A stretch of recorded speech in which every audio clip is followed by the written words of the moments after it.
back to my channel. It's Easter Sunday. Hope you're having a good Easter. Today I've been doing a bit more of my scrapbook, and I did a sort of doodle rose garden in my scrapbook. Just try and show this. There it is.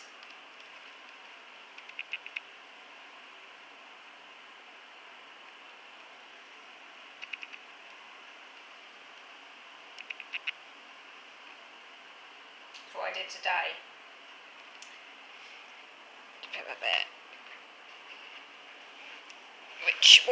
Which was very fun.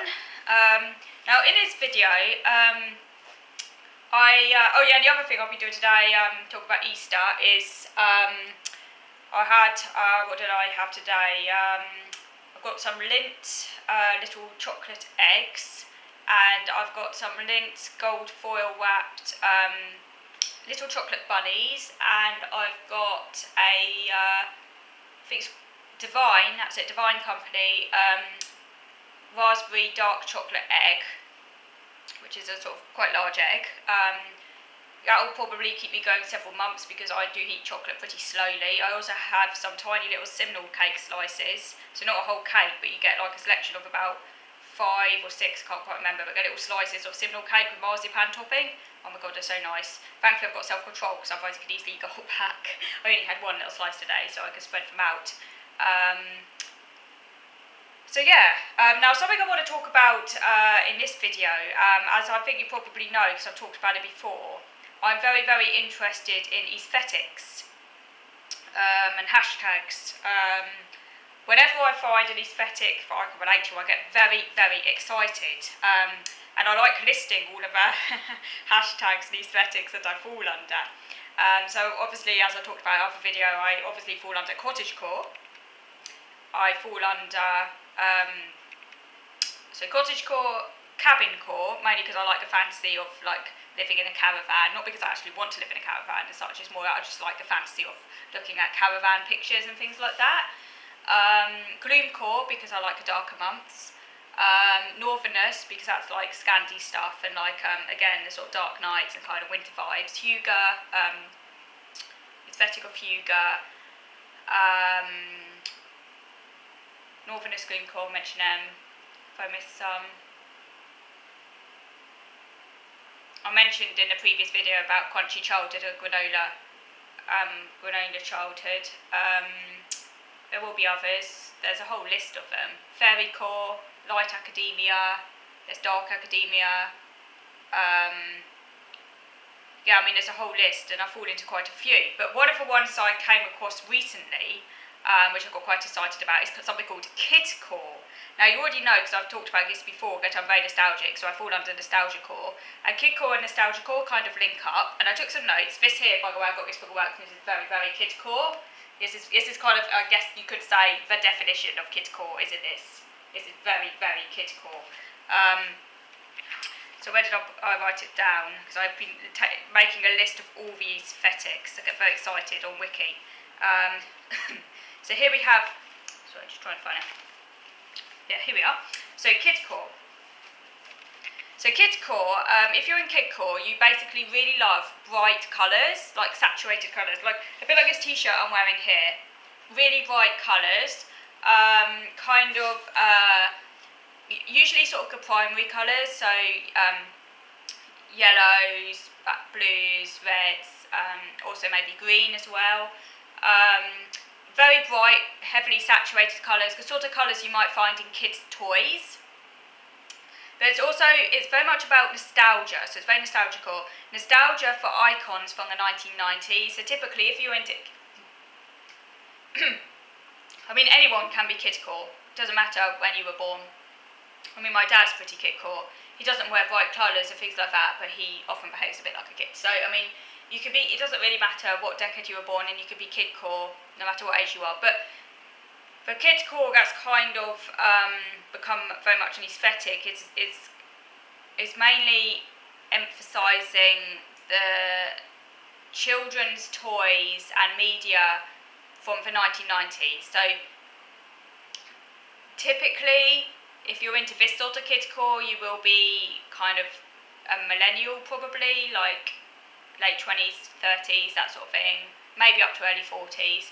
I mean, some of it is kind of mainly 1980s, 1990s, that sort of, those sort of decades. So it's nostalgia for icons, mainly from the 1990s, some from the 1980s a bit as well. But it was a creation of the 2010s. So Kidcore emphasises things like playgrounds, stuffed animals, for example Beanie Babies, and Lisa Frank artwork. I love Lisa Frank artwork. It is bright, it is vibrant, it is seriously, I love it. It's also very rainbow core as well, and rainbow core has affinities with Kidcore. Typically, if you're into Kidcore, you also like rainbows, because it's all like bright and happy vibes.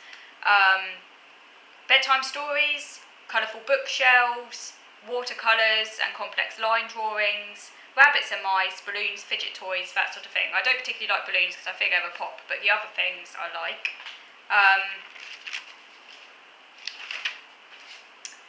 You might enjoy wearing clothing or shoes that people might consider to be a bit young for you. So some people who are into Kidcore will enjoy light up shoes. I don't have any light up shoes. When I was a kid, I really, really wanted a pair of light up trainers because they were very much the in thing in the 90s when I was growing up. I mean, they're still in for kids these days, but they're particularly in the 90s. It was like quite a 90s thing. I think my cousin had some light up shoes. I can't remember. Did I get some light up shoes? I have a feeling I might have done at some point. I can't remember for the life of me, but I know I really liked looking at them and was quite envious of people who had them, and it's possible I did get some, but I can't remember. But yeah, things like light up shoes, I guess jelly shoes as well, which are very much a 90s thing. I remember when I got my first pair of glitter jelly shoe sandals when I was about, it's actually on my 10th birthday I think, so very much an in thing in the 90s. Crop tops, things like that, again that's another 90s sort of clothing obsession that's sort of come back in now. I'm a bit too old for crop tops really, although considering I look younger than my years I think I could probably pass them off, but I'm not like really into crop tops anymore. They're sort of usually associated more with teenagers really, aren't they? Things like denim, short overalls, t-shirts for kids shows, animal simple patterns. Yep, I have many t-shirts that are I guess quite kiddie, and also because, as I think I might have talked about in another video, I wear kids' clothes anyway because of my very slight, slender frame and the fact I'm very short, so I can't really fit into adult clothes, even the smaller sizes. So most of my clothes, the vast majority of my clothes are kids' clothes, and even some of them are a bit too big for me. But that doesn't matter because they're comfortable. Yeah, so pretty much all of my clothing is kids' clothes. Yeah, so that's kind of Kidcore, but I can't help that. Striped socks, yeah, I've got a few striped socks, or knee ankle length socks. You might have jeans adorned with stickers and glitter. I've got some jeans adorned with sequins, so I guess that's quite Kidcore. Stickers, yeah, I love stickers. Kidcore also has links with something called Memphis Architecture. Now, Memphis was a design company that was in the 1980s. I think they disbanded in around 1987. They were named after a song by Bob Dylan. And Memphis architecture is all about bright colours, a pure geometric shapes, zigzag lines. It's kind of a bit similar to Art Deco in a way, I would say. Yeah, similarity's fair. But Memphis architecture predates the Kidcore genre, but it did inspire the 2010s popularity via nostalgia. And examples of it, other examples of Kidcore architecture come from theme parks and stores such as Toys R Us.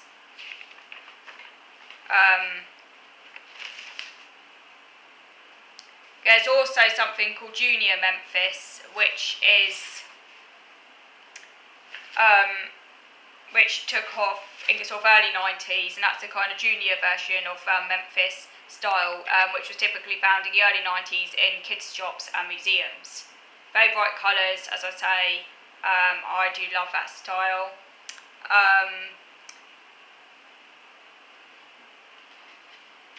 See where we've got it here. Do some more. So the sort of books that you might be into if you're into Kidcore, Click Clack Moo by Doreen Cronin, Chrysanthemum, Frog and Toad, Pete the Cat, Dr. Seuss. TV shows might include things like Arthur, The Cat in a Hat, Clifford the Big Red Dog, A Magic School Bus, My Little Pony, The New Adventures of Winnie the Pooh, Sesame Street, The World of Strawberry Shortcake, etc. I mean, Strawberry Shortcake is incredibly, very Kidcore, because that's a sort of 1980s, early 1990s phenomenon. I would actually quite like to get a Strawberry Shortcake doll, but it's so expensive nowadays. Yes, where was it? Unless I could get one off eBay, maybe reduced, who knows. So yeah, as I mentioned Memphis Junior, which was common in children's shops. Yeah, Lisa Frank. Yeah, the motifs are toys, rainbows, and age regression. Age regression. I often joke about the fact I'm regressing. I don't know whether it's a combination of the pandemic or what, I do not know, but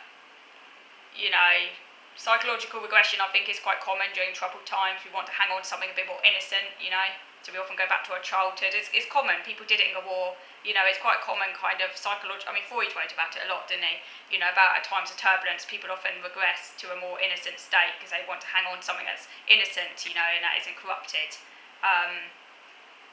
One Kidcore variant is something called Stickercore, children's stickers with things that were popular in the 80s, 90s, such as My Little Pony. Oh my god, I used to love My Little Pony. I had My Little Ponies.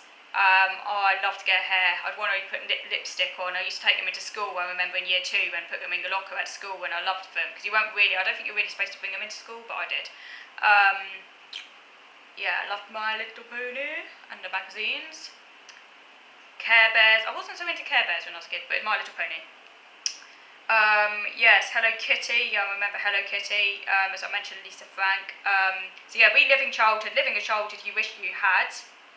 Reliving childhood or living a childhood you wish you had. So it can be a bit of both. It can be a bit of nostalgia, but it can also be living a childhood that you sort of wished you had. That maybe when you were a kid you wanted certain toys that you were never allowed to have. Now as an adult you can finally choose to have them. So you can then kind of like relive your childhood. Obviously it's not quite the same as now you're an adult, but you can have things that maybe a bit like I did with a Bibby doll. I wasn't allowed to be born doll like that when I was a kid. I had dolls, but I wanted a doll like that and I was allowed it, so now I've kind of got it.